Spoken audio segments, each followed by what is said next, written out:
السلام علیکم ورحمت الله وبرکاته. ملګرو، زه نن یو تاریخي جومات ته راغلی یم. تقریبا 1400 کلن جومات دی. دې جومات ته مسجد عمر بن عاص رضی الله عنه جومات وایي. د دې جومات نور نومونه هم شته: مسجد الفتح، مسجد العتیق او مسجد تاج الجوامع. ملګرو، دغه جومات په مصر د قاهرې شمال طرف د پسات په قریه کې پروت دی. مختصر تاریخ د دې جومات دا دی: کله په 9 هجري کال باندې محمد صلی الله علیه وسلم ځینو هیوادونو ته استازي ولېږل.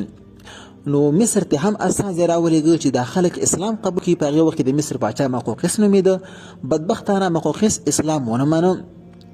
نو بیا د ځینې هدایې محمد صلی الله علیه وسلم ته ولېږلې د مصر پاچا، چې په هغې هدیو کې ځینې وینځې وي چې پکې ماریا نومېدله.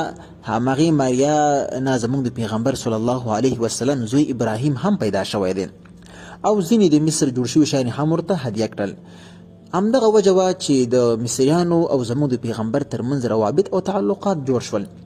بیا تقریبا د وخت د مرور سره 14 کاله وروسته چې کله عمر رضی الله عنه خلیفه کیږي، د عمر بن عاص رضی الله عنه ولېږه مصر ته چې مصر فتح کړي، تر څو دا خلک مسلمانان شي او اسلام راوړي.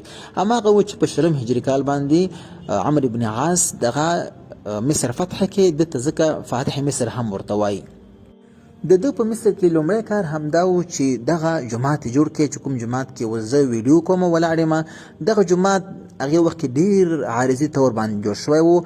عین د دغه جومات نقشه کټ مټ د مسجد نبوي نقشه وه، چې 45 متره یې اوږدوالی درلوده او 20 متره یې پلنوالی درلوده، عرض یې و، او د خرماو، ډډونو، څانګو او پاڼو څخه دغه جومات جوړ شوی و. نو د عمر بن عاص رضی الله عنه دغه جومات ډېر په لوی شان باندې جوړ کړی. تاسې وینئ په دې ویډیو کې تقریبا په 400 ستنو باندې دا ولاړ دی، او 4 دانې د مؤذن او د امام لپاره محرابونه لري، او په دې داخل کې زرګونه لمونځ کوونکي لمونځ کوي. نو له همدې ځایه نه تاریخ السیاسی لمصر الاسلامیه شروع شو. بیا د همدغه د جومات جوړېدل، همدغه فتحه د نورو ادوارو دورونو لپاره یوه مقدمه وه، چې د هغې نه وروسته بیا اموي دوره شروع کېږي، بیا عباسي دوره، بیا اخشندیه دوره، بیا فاطمیه، همدارقم ته ایوبیه او ممالک او عثماني دوره، چې عثماني د مسلمانانو اخرنی خلافت و چې بدبختانه له منځه ولاړ. تقریبا دغه 100 کاله کېږي چې مسلمانان له خلافت نه یتیمان دي. نو ملګرو، غوښتل مې چې دغه جومات تاسې باندې وګورم. الله تعالی دې موږ او تاسو ته اجر را نصیب کړي. الله تعالی دې موږ نه په دې کې عبادت لمونځونه قبول کړي. الله تعالی دې بیا یو اسلامي ښکلی خلافت په ټوله اسلامي نړۍ باندې راولي. وعلیکم السلام ورحمة الله وبرکاته.